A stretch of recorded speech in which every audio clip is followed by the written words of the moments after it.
कमलेश जी पूछ रहे हैं अब यहाँ पे यस बैंक के बारे में। यस बैंक पर लगातार सवाल तो आते ही रहते हैं और कमलेश जी का सवाल है कि इस कंडीशन में सुधार हुआ है 16 के लेवल पर आया तो 1 या 2 साल के लिए खरीद सकते हैं क्या?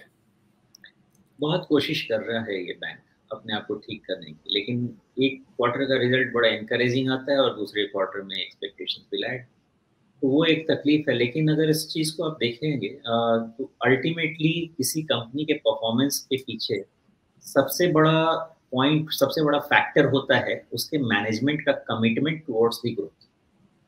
यस बैंक में आने के बाद क्या नाम है, नाम प्रशांत जी है शायद, अगर नाम मुझे सही याद है, तो जी उनके जी आने सही के है। बाद की कमिटमेंट बड़ी अच्छी दिख रही है। मैं वहाँ पे नंबर्स पे बात नहीं करूँगा कि नंबर्स अभी भी ऐसे फेवरेबल नहीं है कि आप यस बैंक को जाके खरीदने के लिए, लेकिन एक कमिटमेंट ज़रूर दिख रही है वहाँ पे कि इस बैंक को ठीक करने की कोशिश है। अगर आप उसमें बिलीव करते हैं, तो आप ले सकते हैं, इंतज़ार कर सकते हैं कि मैनेजमेंट इस चीज़ को किसी न किसी दिन टर्न अराउंड करे। ये आपके ट्रस्ट पे कंप्लीटली डिपेंड करता है। नंबर्स में इस चीज़ को अभी मैं वैलिडेट नहीं करता हूँ। जी। उसके अच्छा, अलावा आप अगर अगर मैनेजमेंट का कमिटमेंट दिख रहा है, पीछे एसबीआई जैसा मजबूत ब्रांड और हाथ है, मतलब अब आपको कम से कम इस चलते तो दिक्कत नहीं आएगी कि अच्छा आपके रेशियोज गड़बड़ा रहे हैं या आपके पास कैपिटल की कमी हो गई है।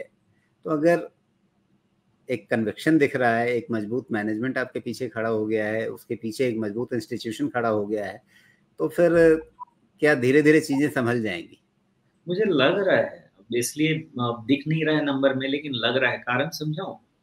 अ, इस बैंक में प्रॉब्लम क्या थी? गवर्नेंस का इश्यू था ना, जिसके कारण सारे बिज़नेसेस गए। अब बिज़नेस में एक तो एसबीआई ने ₹10 पे इन्वेस्ट कर दिया है और उसके अगेंस्ट में गवर्नेंस हो गया है तगड़ा, और उसके अगेंस्ट में इसको टर्न अराउंड करने की हर कोशिश मैनेजमेंट कर रहा है। अब कोशिश करने से ही इंसान कामयाब होता है, नहीं करेंगे तो ऐसे भी फेल हो जाएँगे। तो उस व्यू को ही लेके मैं कह रहा हूँ कि शायद हो सकता है कि 2, 4, 5 साल में कुछ कभी हो जाए। अब मुझे नहीं पता होगा कि नहीं होगा, लेकिन जो फैक्टर्स रीड करेंगे वो लगेगा ऐसा कि हो सकता है कि कुछ हो जाए ठीक। तो उसके अगेंस्ट में अगर आप बेट लेना चाहें तो लीजिए, लेकिन अपने रिस्क को हमेशा कंट्रोल में रखना ही बुद्धिमानी होती है, और यहाँ से रिस्क बहुत ज़्यादा नहीं है, कितना है? ₹15 से ज़्यादा का रिस्क तो है नहीं। ₹70 पे स्टॉक चल रहा है, ₹15 का लेवल है। ये ₹2 का आपका रिस्क है, और ₹2 तो क्या 20% भी तो ढंग से नहीं बनता है।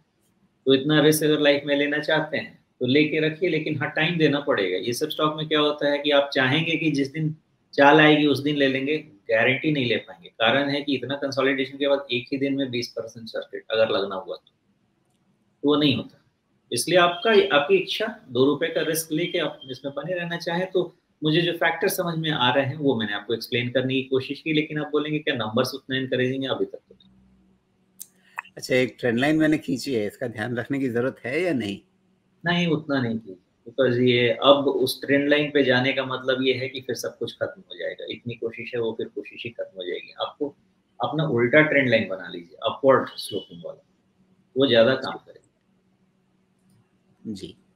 मतलब अब इस ट्रेंड लाइन पे ध्यान दें। परफेक्ट, और इस ट्रेंड लाइन से आपका मैच कर गया ना वो 50 डीएम है। जी, बिल्कुल। तो 50 डीए में ये ट्रेंड लाइन या फिर जैसे-जैसे आगे बढ़ते जाएँगे वैसे आपको नए सपोर्ट लेवल्स मिलते जाएँगे जो हायर लो के स्ट्रक्चर में है अब। तो इन सब चीज़ों पर ध्यान रखिए और अगर मैनेजमेंट का कन्विक्शन है, पीछे एसबीआई जैसा बड़ा संस्थान है, तो फिर धीरे-धीरे चीज़ें ठीक हो जाएँगी, ये आशा कर सकते हैं। फिलहाल तो अभी येस बैंक के बारे में इतना ही कहा जा सकता है।